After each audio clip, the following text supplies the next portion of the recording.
The crystalline chamber floated in the darkness of space, a massive structure that held the fate of countless worlds. Inside, representatives from hundreds of alien species gathered in their designated sections. Some floated in specialized tanks filled with liquid. Others stood on platforms adjusted to their homeworld's gravity.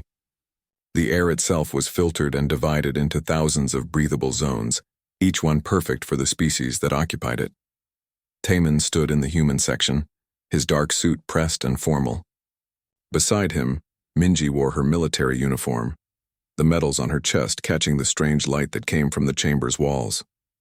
They were the only two humans in a room filled with beings that looked like nightmares, dreams, and everything in between. The speaker, a tall being made of what looked like living crystal, raised its appendage. The chamber fell silent. Even the translator devices stopped their constant humming. The Krishna Empire has requested this emergency session, the speaker announced. Its voice came through every translator at once, creating an odd echo effect. Admiral Vorthak will present their case. Vorthak rose from his section.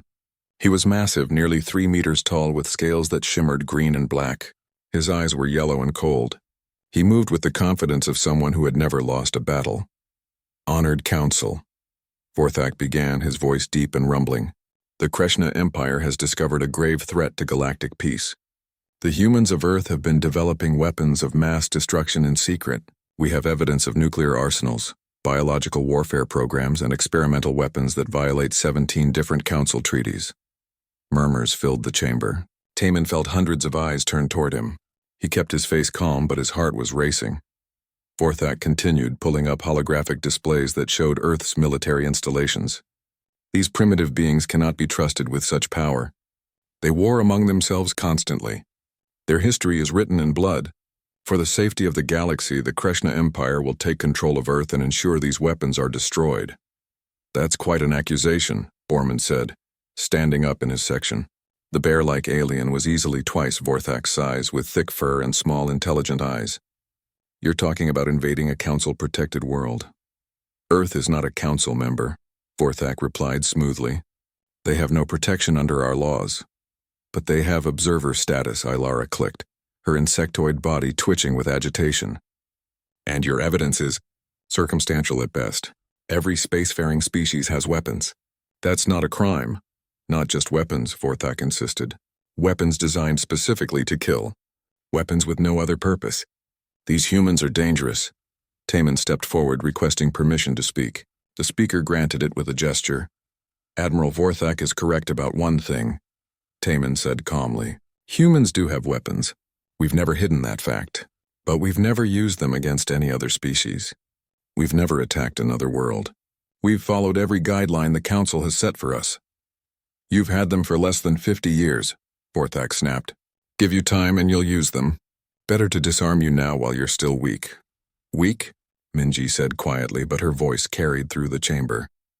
Is that what you think? Vorthak's laugh was like grinding stone. I've studied your species. You're soft. You cry over the deaths of animals. You write poetry and sing songs. You spend more time creating art than training warriors. Yes, you're weak. And when my fleet arrives at Earth, you'll surrender within a day. The chamber erupted in noise. Some species protested. Others seemed to agree with Vorthak. A few simply watched with interest, as if this was just another piece of entertainment. Taman raised his hand again. Honored Council, I request 30 days before any action is taken. Time for Earth to prepare a formal response to these accusations. Time for the Council to review all evidence fairly. The speaker conferred with several senior council members. After what felt like hours but was probably only minutes, it spoke again. The Council grants Earth's request. 30 days before any military action may be taken. The Krishna Empire will wait. Vorthak's eyes narrowed, but he nodded. 30 days. We are generous. He looked directly at Taman. Use that time to say goodbye to your families. Write your final poems. Sing your last songs. When we come, it will be swift. The session ended. The various species began filtering out of the chamber, returning to their ships and embassies. Taman and Minji stood still for a moment, surrounded by aliens who whispered and stared. They really think we'll just roll over, Minji said quietly. Most of them do, Taman agreed. They look at us and see something cute. Something harmless, and they have no idea. As they walked toward the exit, a figure approached from the shadows. Ilara, the insectoid delegate, moved with surprising grace for something that looked like a praying mantis crossed with a spider. Ambassador Taman, she clicked softly. May I speak with you privately? They moved to a quieter corridor. Ilara's compound eyes reflected the light in strange patterns. You need to know something, she said, her voice urgent. The Kreshna fleet didn't wait for this session. They left their home system 5 days ago. Vorthak was just here to make it legal, to get council approval after the fact. You don't have 30 days. You have less than 2 weeks before they reach Earth. Taman felt his blood run cold. You're certain? I have contacts in the shipping guilds. The Kreshna requisitioned every transport in their sector. They're bringing an invasion force, not just a battle fleet. They plan to occupy Earth, not just defeat it. Why are you telling us this? Minji asked, her hand instinctively moving to where her sidearm would be if she was planetside. Ilara's mandibles clicked in what might have been a smile. Because I've watched the Kreshna conquer 3 other worlds in the last decade. Each time the pattern is the same. They claim security concerns. They invade. They enslave the population. The council does nothing because by the time we act, it's over. She paused. But there's something different about you humans. Something in the way you carry yourselves. You're not afraid. Should we be? Taman asked. The species the Kreshna conquered before were peaceful, truly peaceful. They had no weapons, no warriors, no concept of organized violence. Ilara leaned closer. But you're different, aren't you?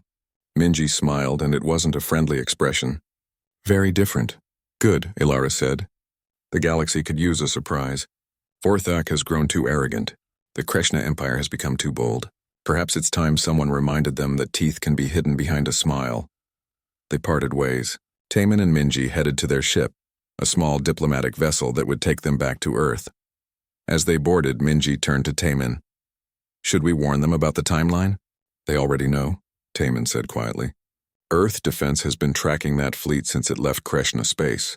We knew this was coming. Then why ask for 30 days? Taman allowed himself a small smile. Because Vorthak is so confident, he agreed. Now when we defeat him in 2 weeks, the council will see that we had time to spare. That we were never in any real danger, Minji laughed. You're more of a warrior than he realizes. All humans are, Taman replied. We just hide it better. Their ship detached from the station and began the journey home. Behind them, the council continued its debates and discussions. Ahead of them, Earth was preparing for war, and somewhere between the stars, the Kreshna fleet raced forward, eager to crush what they thought would be easy prey. They had no idea what was waiting for them. The shuttle descended through Earth's atmosphere, cutting through clouds and hitting turbulence that would have worried most alien species. Taman and Minji sat calmly as their home world came into view. Blue oceans, green continents, white clouds, beautiful, deadly. They landed at the United Earth Defense Command headquarters in Geneva. The building looked ordinary from the outside, just another glass and steel structure. But below ground, it went down 40 levels. Each level held secrets that would have shocked the Galactic Council. Admiral Doyon met them at the entrance. He was in his 50s with gray starting to show in his hair. His uniform was crisp, his posture perfect. He'd been a fighter pilot 20 years ago, then a carrier commander, now the head of Earth's entire fleet. Welcome back, he said, shaking their hands. I assume the council went as expected? Vorthak declared his intention to invade, Taman replied as they walked through security checkpoints that scanned for everything from weapons to alien pathogens. The council gave us 30 days, but we have less than 2 weeks. 12 days, Doyon confirmed. We've been tracking their fleet. 400 ships, including 3 dreadnoughts. They're bringing troop transports too. They plan to stay. Can we win? Minji asked. Doyon smiled. It wasn't a nice smile. Come see, they took an elevator down. Past the administrative levels. Past the command centers. Down to where the real secrets were kept. The doors opened onto a massive room filled with displays, holographic projectors, and dozens of officers working at stations. This is our actual command center, Doyon explained. What's on the surface is for show for diplomats and observers. This is where we fight wars. General Junho approached them, a tablet in his hands. He was younger than Doyon, lean and intense. Good timing. We just finished the final deployment. Every asset is in position. Show them, Doyon said. Junho activated a holographic display of the solar system. It looked normal at first. The sun, the planets in their orbits, the asteroid belt, the usual traffic of mining ships and cargo haulers. Then Junho touched a control, and everything changed. Red dots appeared throughout the system. Dozens of them. Hundreds. In the asteroid belt, hidden weapons platforms activated in the display. Around Jupiter and Saturn, clouds of what looked like debris were actually cloaked fighters. The moon lit up with concealed railgun batteries. Earth orbit showed layers upon layers of defense stations.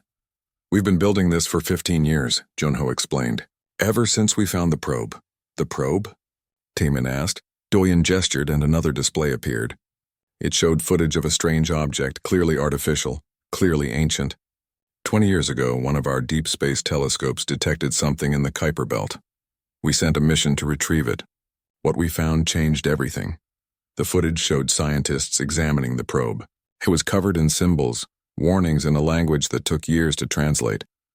"It was a warning beacon," Doyen continued, "left by a civilization that died 5,000 years ago, destroyed by a warlike species that swept through their space, conquering everything. We don't know if it was the Krishna or someone else, but the message was clear. The galaxy isn't safe. Peace is temporary, and if you can't defend yourself, you'll be enslaved or destroyed." "So we prepared," Junho added, "in secret. We kept up appearances with the council, playing the friendly newcomers. But we never stopped building, training, planning." Another figure entered the room. Dr. He Jin, the director of the Prometheus Research Initiative. She was younger than the others, brilliant in a way that made even experienced admirals nervous. She carried herself with the confidence of someone who understood things no one else did. "The probe gave us more than warnings," she said without preamble. "It gave us technology. Not weapons directly, but principles, ways of manipulating energy and matter that we'd never conceived of. We reverse-engineered what we could, developed what we couldn't. Project Prometheus has been running for 18 years. She pulled up schematics that made Taemin's head hurt just looking at them. "Our ships look conventional from the outside, but inside they're decades ahead of what the Council thinks we have. Faster engines, stronger shields, weapons that the Krishna have never encountered. And our pilot," Minji interjected. "What about them?" A new voice answered from across the room. "We're ready." Captain Subin approached, her flight suit showing the patches of someone who'd logged thousands of hours in fighters. She was small, compact, with the kind of calm confidence that came from knowing you were the best at what you did. "I command Taeguk Wing," she said. 48 pilots flying the new Hawker-class fighters. The Krishna have no idea these exist. We've been training for this specific scenario for 5 years. Night fights in asteroid fields. Hit-and-run tactics. How to make a larger enemy chase us into kill zones. The Krishna strategy is always the same, Junho explained. Overwhelming force in a straight line. They win by having more ships, better shields, bigger guns. They've never had to adapt because it's always worked. Until now, Doyen said quietly. Taemin looked at all of them. "The council thinks we're soft. That we'll surrender immediately." "Good," Doyen replied. "Let them think that. The Krishna aren't expecting a real fight. They're expecting a parade. What about casualties?" Taemin asked the hard question. "We might win, but people will die." The room went quiet for a moment. Doyen's expression was grim. "Yes, people will die. Ships will be destroyed. Some of our pilots won't come home. War isn't clean and it isn't cheap." He straightened. "But we'll win. And afterward, no one in the galaxy will ever look at humanity as weak again." "The population," Minji said. "Do they know?" "We're informing them now," Junho replied. "The president is making an announcement in 1 hour. We're not hiding this. Every human has a right to know we're about to be invaded." Taemin watched the displays, seeing Earth's defenses spread across the solar system. "And they'll panic?" "Some will," Doyen admitted. "But I don't think most will. You see, Ambassador, we've spent the last 2 decades teaching a new version of history in schools. Not the sanitized version where we skip the bad parts. The real version, where we show that humanity survived because we adapted, because we fought when we had to, because we never gave up, even when things looked hopeless. We've been preparing the population the same way we prepared the military," Hijin added, "through education, through media, through culture. Not propaganda exactly, but readiness. When people hear that aliens are coming to invade Earth, they won't think it's the end. They'll think it's a challenge." Right on schedule, the president's face appeared on every screen. He spoke calmly, clearly explaining the situation. The Krishna Empire was coming. They thought Earth would surrender. They were wrong. The speech lasted 10 minutes. When it ended, Taman expected reports of riots, of panic buying, of chaos. Instead, recruitment centers reported being flooded with volunteers. Social media exploded with messages of defiance. The phrase "not one step back" started trending globally. You see, Doyen said. They're not soft.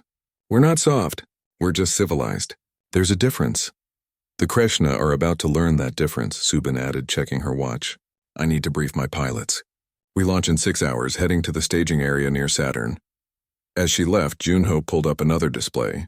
We've divided the defense into 3 layers. First, harassment in the outer system. Make them bleed, slow them down, make them angry. Second, a major engagement near Mars.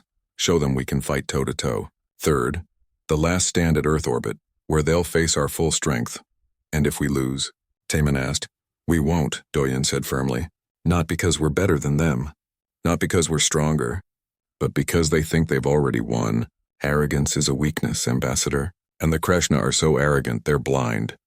The room continued its organized chaos. Officers coordinating fleet movements. Scientists running final tests on weapon systems. Intelligence officers analyzing Krishna tactics from their previous conquests. Minji stood beside Taman, watching it all. You know what's funny? Vorthak was right about one thing. We do cry over animals. We do write poetry. We do sing songs and, Taman prompted, and that makes us stronger, not weaker. We know what we're fighting for. We know what peace actually means. The Krishna only know conquest, she smiled. They're about to fight an enemy that understands both war and peace. That's fought for thousands of years to achieve peace, and that will fight 1,000 more to keep it. A notification appeared on Doyen's display. The Krishna fleet just crossed Neptune's orbit. They're accelerating, confident, eager. Then let's not disappoint them, Taman said. They came looking for a fight. Let's give them one they'll never forget. The Krishna fleet moved through the outer solar system like a wall of steel and fire. 400 warships in a formation that had conquered 3 worlds without serious resistance. Admiral Vorthak stood on his flagship's bridge, watching the displays with satisfaction. Status report, he commanded. We've passed Neptune, Admiral, his tactical officer reported. No resistance detected. Human communications indicate they're evacuating coastal cities. They're preparing to surrender. Vorthak's laugh echoed through the bridge. Of course they are. The council gave them time to think about it. Now they understand the reality of their situation. He gestured at the display showing Earth still days away. Send a message to the fleet. Maintain formation. No need to rush. Let them watch us come. Let their fear grow. But in the asteroid belt between Mars and Jupiter, something was watching the Krishna. Captain Subin floated in zero gravity inside her fighter, running through final system checks. Around her, hidden in the rocks and ice, 47 other pilots did the same. Teguk lead to all units, she transmitted on the encrypted channel. They're entering the belt now. Remember your training. Hit fast, hit hard, disappear. Don't try to be heroes. We're here to make them bleed, not die bravely. The acknowledgements came back one by one. These pilots were volunteers, but they weren't crazy. They knew what they faced. 400 ships versus 48 fighters. The math wasn't good. But math wasn't everything. Targets are locked, her wingman transmitted. Weapons hot. Subin watched the Krishna fleet approach. They weren't even bothering to scan carefully. Why would they? This was supposed to be an easy conquest. They'd done it before. All units, Subin said calmly. Execute. The asteroid belt exploded into violence. What the Krishna had assumed were abandoned mining stations suddenly lit up with power. Railguns that had been silent for weeks opened fire. Tungsten slugs, accelerated to a fraction of light speed, slammed into Krishna shields. Most bounced off, but a few found weak points. A destroyer took a direct hit to its engine section. It didn't explode dramatically like in movies. It just stopped working, momentum carrying it forward while its crew scrambled to understand what happened. Then the fighters arrived at Subin's Hawker class. Fighters screamed out of the asteroid shadows at speeds the Krishna hadn't thought possible for such a small craft. She locked onto a cruiser, fired 2 missiles, and was already turning away before they hit. The missiles weren't powerful enough to destroy the ship, but they damaged its shield generators. Behind her, 3 more fighters targeted the same cruiser, exploiting the weakness. The ship's shields failed completely. Follow-up strikes from the hidden weapons platforms tore through its hull. First kill confirmed. Someone shouted over the comm. "Stay focused," Subin snapped. "Keep moving." The Kreshna fleet reacted with practiced efficiency. Point defense systems came online. Fighter screens deployed. Battle cruisers began bombarding the weapons platforms with heavy plasma cannons. But the platforms were dug into asteroids, shielded by rock and metal. They kept firing even as they took damage, and the human fighters were too fast, too maneuverable. They used the asteroids for cover, popping out to fire, then vanishing again before the Kreshna could target them effectively. On his flagship, Vorthak watched 3 more ships take damage. Not destroyed, but hurt. He felt something he hadn't experienced in years, surprise. "What are these fighters?" he demanded. "Our intelligence said humans only had conventional craft." "Unknown design, Admiral?"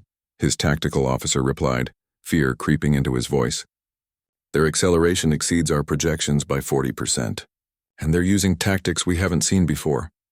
"It doesn't matter," Vorthak snarled. "Fighters are annoying, not dangerous. Continue forward. Destroy those platforms. Kill any fighter that comes within range." But it wasn't that simple. The human fighters knew exactly where the Kreshna point defenses had blind spots. They knew which ships had slower targeting systems. They'd studied Kreshna tactics for years, watching footage from previous conquests, analyzing every weakness. Subin led her wing through a gap between 2 battle cruisers, fired a spread of missiles at a troop ship, then dove down relative to the ecliptic plane, using an asteroid's gravity to slingshot around.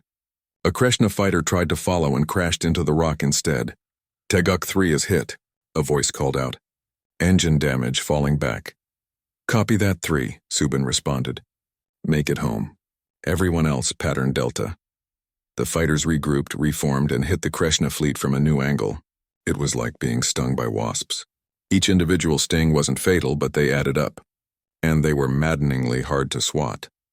An hour into the engagement, the Kreshna had lost 6 ships destroyed and 20 more damaged. The human fighters had lost 8 craft, with 5 more too damaged to continue fighting. "This is acceptable," Vorthak told himself, staring at the tactical display. "We're still advancing. We're still winning."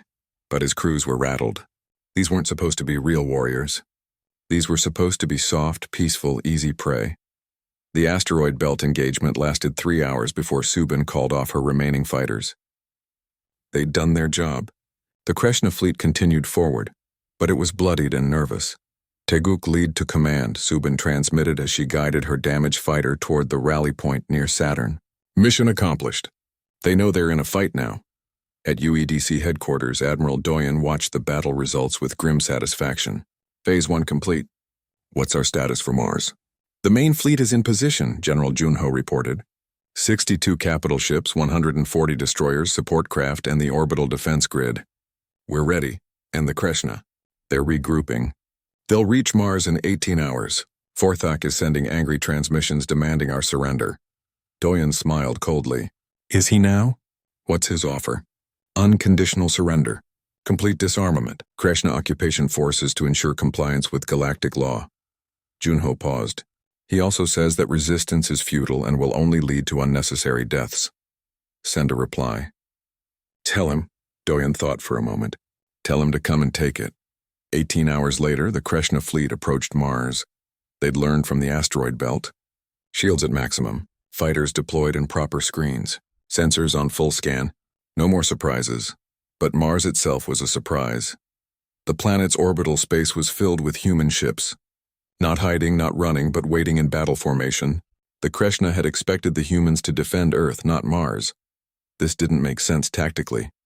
Mars had been partially terraformed, but wasn't crucial strategically, unless the humans wanted to fight here, unless they'd chosen this battleground deliberately. "Admiral," the tactical officer said nervously. "They're not running." "I can see that," Vorthak growled. "They're making a stand. Good. We'll crush them here and Earth will surrender without a fight." He opened a fleet-wide channel. "All ships, attack formation. We engage the enemy fleet with overwhelming force. Destroy them." The Kreshna fleet accelerated toward the human ships. It was an impressive sight. 400 warships moving in perfect coordination, their shields overlapping, their weapons charged. The human fleet didn't run. They adjusted their formation, tightened their lines, and waited. Admiral Doyen stood on his flagship's bridge, hands clasped behind his back. Around him, officers worked with quiet efficiency. No panic, no hesitation. They're committing everything to a frontal assault, his tactical officer observed. Yes, Doyen agreed. They've won every battle this way. Why change? He looked at the display showing the battlefield, seeing the Krishna fleet's approach vectors, their formation, their confidence. Sometimes the biggest advantage is when your enemy thinks they know exactly how you'll fight. Sir? They expect us to match them ship for ship, to trade fire until one side breaks. Doyen smiled. So let's disappoint them. All ships execute Plan Mongoose. The human fleet suddenly scattered, not retreating but breaking into dozens of smaller groups. Each group moved in a different direction, different speed, different vector. The Krishna fleet, committed to its charge, suddenly had no concentrated target. They tried to adjust, to assign ships to chase the different groups, but their formation became confused. That's when Mars itself joined the fight. Hidden on the planet's surface, in the ground, in the shadows of Olympus Mons, weapon installations powered up. Magnetic accelerators launched shells into orbit. Particle beam weapons, powered by Mars's geothermal activity, reached up into space. And from behind Mars's moons, Phobos and Deimos, more human ships emerged. They'd been hiding in the radar shadow, waiting. The Battle of Mars became a chaotic melee. The Krishna's advantage in numbers meant less when they couldn't bring those numbers to bear effectively. Human ships fought in coordinated groups, covering each other, focusing fire on isolated enemy vessels. A human destroyer, taking heavy damage, didn't retreat. Instead, it accelerated directly toward a Krishna battlecruiser, pushing its engines past safe limits. The crew had 30 seconds to evacuate to escape pods before impact. The destroyer hit the battlecruiser at relativistic speed. Both ships vanished in a flash of light and debris. Did they just... The Krishna tactical officer stared in horror. They rammed us, Vorthak said, disbelief in his voice. They deliberately rammed us. It happened again. A crippled human cruiser, engines dead, used its maneuvering thrust. The Battle of Mars raged for 6 hours before the Krishna fleet finally pushed through. They'd won, technically. The human ships had retreated toward Earth, but Vorthak stared at his casualty reports with growing unease. 73 ships destroyed. Another 112 damaged, some critically. Nearly 20% of his fleet gone or crippled, against an enemy that was supposed to surrender immediately. Status of the human fleet? He asked. 40 ships confirmed destroyed, Admiral. Many more damaged, but they're retreating in good order. They're falling back to Earth. Pursuit? Vorthak demanded. Our damaged ships need repairs. The crews need rest. We've been fighting for... I didn't ask for excuses. Vorthak slammed his fist on the console. We continue to Earth now, before they can reinforce their defenses further. His tactical officer hesitated. Admiral, perhaps we should reconsider. The humans are fighting harder than expected. We could request reinforcements from the Empire, return with overwhelming force, and admit we needed help to conquer a species that's barely left their own star system? Vorthak's voice was deadly quiet. No, we continue. We still outnumber them. We still have superior firepower. We will take Earth, and we will do it within the time frame I promised the Council. The Krishna fleet limped toward Earth, leaving the battlefield littered with debris from both sides. Behind them, human recovery ships moved in, searching for survivors, salvaging what they could. On Earth, in the UEDC Command Center, Admiral Doyen studied the tactical displays. The Krishna would arrive in 40 hours. Time to prepare. Mars gave us better than expected, General Junho reported. We hurt them badly, but they're still coming with over 300 ships. And we have, Doyen asked, 106 capital ships available for Earth defense.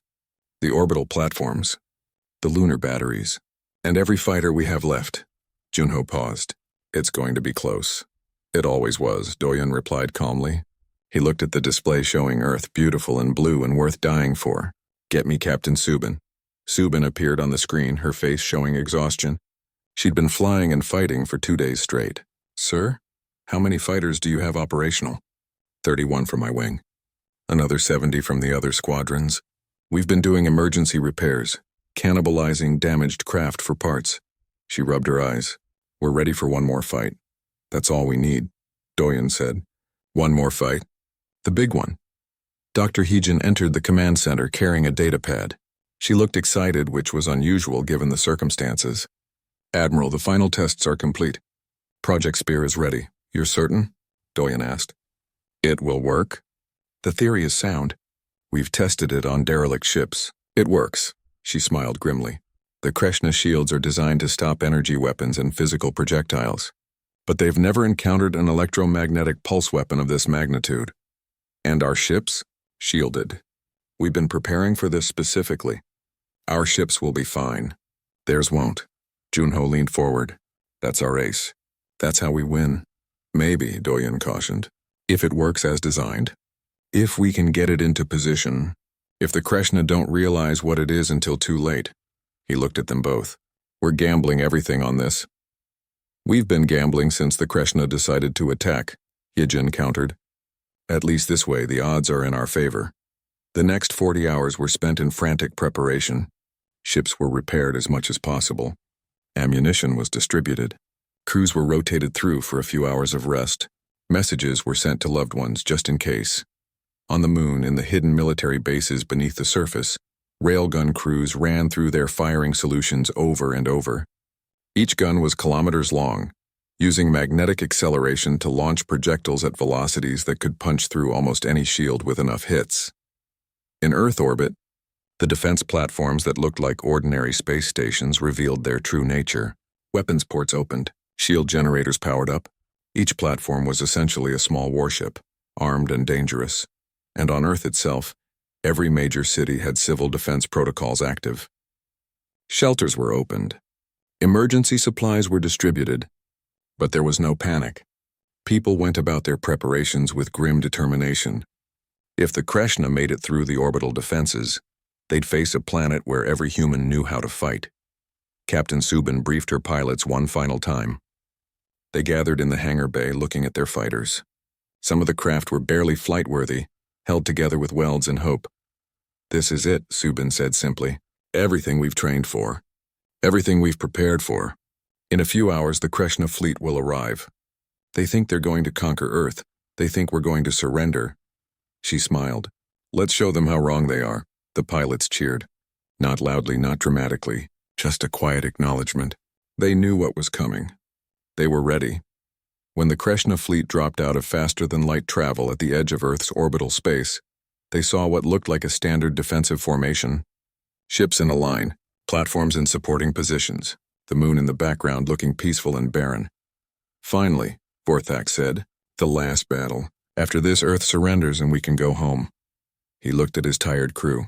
One more fight. Give me everything you have. The Kreshna fleet advanced. They'd learned from Mars. No more single formations. They came in 3 waves trying to overwhelm the human defenses through sheer numbers and firepower. The first wave hit the outer defense platforms. The platforms fired back, their weapons blazing. Ships traded fire with the static defenses. Shields flared and failed. Hulls cracked. Men and aliens died in the cold of space. Then the moon opened up. The hidden railguns fired in sequence. Hundreds of tungsten rounds launched every second. The Kreshna shields held against the first few hits. Then cracks appeared. Then failures. A Kreshna battlecruiser took 17 hits in 30 seconds. Its shield collapsed. The next rounds went through the hull like paper. The ship broke apart, its crew trying desperately to reach escape pods. The moon is armed, the tactical officer shouted unnecessarily. Everyone could see it on the displays. Destroy those batteries, Vorthak ordered. Focus fire. But the batteries were underground, protected by kilometers of rock. The Kreshna weapons could damage them eventually, but it would take time. Time they didn't have as more rounds tore into their fleet. The second wave engaged the main human fleet. Admiral Doyen's flagship led the charge, firing with every weapon it had. Around it, human ships fought with desperate courage. They didn't try to match the Kreshna ship for ship. Instead, they used coordinated tactics, wolfpack strategies, hitting weak points in vulnerable ships. A human destroyer, shields failing, didn't retreat. It pushed forward, firing even as return fire tore through its armor. Its captain, knowing his ship was dying, targeted a Kreshna troopship. One last missile, one last effort. The troopship's shields were down for maintenance. The missile hit its reactor. The explosion took out the troopship and damaged 3 nearby vessels. They're all insane, someone screamed on the Kreshna command frequency. They fight like they don't care if they die. They care, Minji said quietly, listening to the intercepted transmissions from her post in UEDC headquarters. They just care more about winning. Captain Subin led her fighters into the battle, targeting the Kreshna flagship. It was covered in point defenses, surrounded by other ships. Getting close should have been impossible. Should have been. Subin's fighter took 3 hits getting through the defensive screen. Her shields failed. Her hull was breached in 2 places. She kept flying, kept accelerating, kept focusing on one thing: getting close enough to fire. Taeguk, lead to all units, she transmitted, her voice steady despite the alarms screaming in her cockpit. Follow me in 1 shot. Make it count. 31 fighters followed her through hell. Half of them died in the approach. The rest fired their remaining missiles at point-blank range, targeting the flagship's shield generators. The shields flickered, weakened, developed gaps, and that's when Dr. He-jin activated Project Spear. Hidden among the human ships, disguised as a damaged freighter, was a vessel carrying humanity's secret weapon. It had been positioning itself carefully throughout the battle, getting closer to the center of the Kreshna formation. Now it activated. The electromagnetic pulse wasn't visible. It wasn't dramatic. It just propagated outward at the speed of light, washing over the Kreshna fleet. Their shields, already stressed from battle, collapsed completely. Every Kreshna ship suddenly found itself naked in a battle. The human ships, protected by special shielding that Hyejin's team had developed specifically for this, were unaffected. Their weapons kept firing. The 3rd Kreshna wave, just arriving, watched in horror as the first 2 waves were systematically destroyed. Ships that had survived the EMP pulse were torn apart by railgun fire from the moon, by missiles from human ships, by the focused fire of the orbital platforms. On his flagship, Vorthak watched his fleet die. Over half his ships were gone. The rest were damaged, shields down, surrounded by an enemy that showed no mercy and no sign of stopping. "We need to retreat," his tactical officer said quietly. "Admiral, we need to retreat where?" Vorthak asked bitterly. "Back to the Kreshna Empire as a failure? Back to the Council to report that we were The crystalline chamber was packed. Every delegate had attended, some traveling from distant systems to witness this emergency session. The news had spread across the galaxy. Humanity had defeated the Kreshna Empire. The impossible had happened. Taemin stood in the human section once again, but this time Minji wasn't the only one with him. Admiral Doyen was there in full uniform, his medals including a new one for the defense of Earth. General Junho stood beside him, scanning the crowd with a warrior's eyes. And Dr. He-jin, representing Earth's scientific community, carried a datapad with information that would shock the Council. The atmosphere was different from before. Where there had been pity and dismissal, now there was wariness. Fear even. The delegates whispered and stared. Some looked at the humans with new respect, others with barely concealed hostility. The speaker called the session to order. The chamber fell silent faster than usual. Everyone wanted to hear this. "The Council recognizes Ambassador Taemin of Earth," the speaker announced. Taemin stepped forward. He looked different now. Less diplomatic, more confident. He'd seen his species fight and win against impossible odds. He knew what humans were capable of. "Honored Council," he began, his voice carrying clearly through the translators. 16 days ago, Admiral Vorthak of the Kreshna Empire stood in this chamber and declared his intention to invade Earth. He claimed we were dangerous. He claimed we were developing weapons illegally. He claimed we would surrender within a day. Taemin paused, looking around the chamber. He was wrong about many things. Murmurs rippled through the crowd. Some delegates shifted uncomfortably.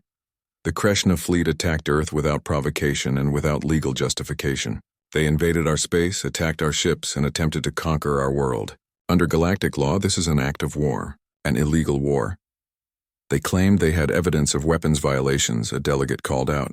It was Bormund, the bear-like Ursidi leader. Did they not? They had images of our military, Taemin replied calmly. What they called evidence we call legitimate defense preparations. Every Council species maintains a military. Earth is no different. Unless the Council wishes to declare that newer species don't have the right to defend themselves. Silence. No one wanted to set that precedent. "Where is Admiral Vorthak?" Ilara asked, her mandibles clicking. "Why does he not defend his actions?" Admiral Vorthak is currently in human custody, Doyen said, speaking for the first time. He surrendered his fleet after the battle. He and his officers are being treated according to galactic conventions for prisoners of war. The chamber erupted in noise. Some delegates were outraged that humans dared to hold a Kreshna admiral. Others were shocked that Vorthak had surrendered at all. "Order," the speaker demanded. "There will be order." The noise subsided. "Admiral Doyen, you claim the Kreshna fleet surrendered. What were the terms?" "Unconditional surrender," Doyen replied. "Their ships are impounded. Their crews are detained. They will remain in human custody until the Council determines appropriate punishment for their illegal invasion." "This is an insult," a Kreshna delegate shouted, jumping to his feet. "Release our ships immediately.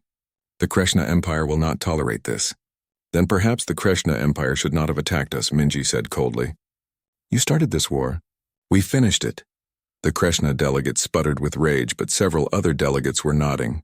The Kreshna had overstepped. Everyone knew it. "We have evidence," Taman continued, "of other Kreshna actions. Dr. Hyejin stepped forward, activating her datapad. Holographic displays appeared throughout the chamber, showing documentation, video evidence, testimony. "Over the past decade," Hyejin explained, "the Kreshna Empire has invaded and conquered 3 other worlds. In each case, they claimed security concerns. In each case, they provided false evidence to the Council. And in each case, they enslaved the populations of those worlds." She brought up images that made several delegates look away. "These are the labor camps on Dinara 4. These are the mass graves on Telkis Prime. This is what the Kreshna do when they conquer." "How did you get this information?" the speaker asked, clearly disturbed. "From the Kreshna ships we captured," Hyejin replied. "Their computers contained extensive records. Records they never thought anyone would see because they never thought they'd lose." The chamber exploded in outrage. Delegates shouted at the Kreshna representatives. The Kreshna delegates tried to deny everything, but the evidence was overwhelming. Taman let it continue for a moment, then raised his hand. "The Council faces a choice. You can treat this as an isolated incident, slap the Kreshna with a fine, maybe some sanctions. Let them keep their conquered worlds. Maintain the status quo." He paused. "Or you can actually do something about it." "Earth is not a Council member," one delegate objected. "You have no standing to make demands." "Then perhaps we should be," Taman replied. "Earth formally requests full membership in the Galactic Council." More uproar. Newer species didn't become members this quickly. There were protocols, waiting periods, assessments. "Furthermore," Taman continued, "we request a seat on the Security Directorate." "Impossible," several delegates shouted. "Is it?" Doyen asked quietly. "We just defeated the 4th largest military power in the Council. We've proven we can defend ourselves. We've proven we can fight. And most importantly, we've proven we're willing to stand up to aggressors when the Council won't." That hit hard. Several delegates looked ashamed. They'd watched the Kreshna conquer other worlds and done nothing. They'd allowed it to happen because it was easier than acting. "Why should we trust you?" Bormund asked seriously. "You've just demonstrated you're formidable warriors. How do we know you won't become the next threat?" It was a fair question. Taman had expected it. "Because we don't want your worlds," he replied simply. "We don't want to conquer anyone. We just fought a war we didn't want, against an enemy we didn't choose because someone decided we looked weak." He looked around the chamber. "Earth has one goal: to live in peace. But we've learned that peace requires strength. That predators respect teeth, not smiles." "What about your weapons?" another delegate asked. "The electromagnetic pulse weapon you used. That's clearly beyond what we thought your technology level was." "Yes," Hyejin confirmed. "We developed it specifically to defend against Kreshna shields. It's defensive technology, not offensive, and we're willing to share it." Silence. "That was unexpected. Share it?" Alara asked carefully. "With Council members who want it," Hyejin explained. "Free of charge. We'll provide the technical specifications, help with implementation, whatever you need, because the next time the Kreshna or someone like them decides to invade a peaceful world, that world should be able to defend itself." "You'd just give away such advanced technology?" the speaker asked, disbelief evident. "Yes," Taman said, "because we don't believe in hoarding knowledge. We believe in helping others defend themselves. That's what civilized species do." The irony wasn't lost on anyone. The primitive species was offering to help the advanced ones. "There is a condition," Doyen added. This technology is for defense only. Any species that uses it to attack others will face consequences. From us, it wasn't a threat exactly, but it was a promise. And everyone in the chamber knew humans kept their promises. The debate continued for hours. Some delegates argued against Earth's membership. Others argued for it. The Krishna representatives tried to deflect, to minimize their crimes, to paint themselves as victims. No one believed them anymore. Finally, after extensive deliberation, the speaker called for a vote. Earth's application for full council membership, approved by 72%. Earth's seat on the Security Directorate, approved by 68%. The Krishna Empire's censure and sanctions, approved by 89%. The Krishna delegates stormed out of the chamber. Several other aggressive species looked worried. The balance of power had shifted. Congratulations, Ilara said, approaching the human delegation after the session. You're now full council members. I hope you know what you've gotten yourselves into. Probably not, Taman admitted with a smile, but we'll figure it out. We always do. That weapon technology you're sharing, Foreman said, joining them. That's clever. You make yourselves essential to galactic defense while simultaneously ensuring potential enemies think twice about attacking anyone. Is it clever? Minji asked innocently. We're just trying to help. Foreman laughed, a deep rumbling sound. Right, just helping. You humans are more dangerous than the Krishna ever were, you know. They conquer with force. You conquer with kindness. We don't want to conquer anyone, Doyen insisted. We really don't. Maybe not now, Borman said thoughtfully. But in 100 years? 1,000? When you've spread across the galaxy? When your fleets are everywhere, when every species owes you debts of gratitude? He shook his massive head. The Krishna made us afraid of them. You're making us like you. I'm not sure which is more effective. Later, back on Earth, there were celebrations. Not wild parties, but quiet acknowledgments. Memorial services for those who died. Award ceremonies for those who fought. Reconstruction began immediately, repairing the damage from the battle. Captain Subin stood at a memorial wall looking at the names of pilots who didn't come home. Her wing had started with 48 fighters. 23 pilots were gone.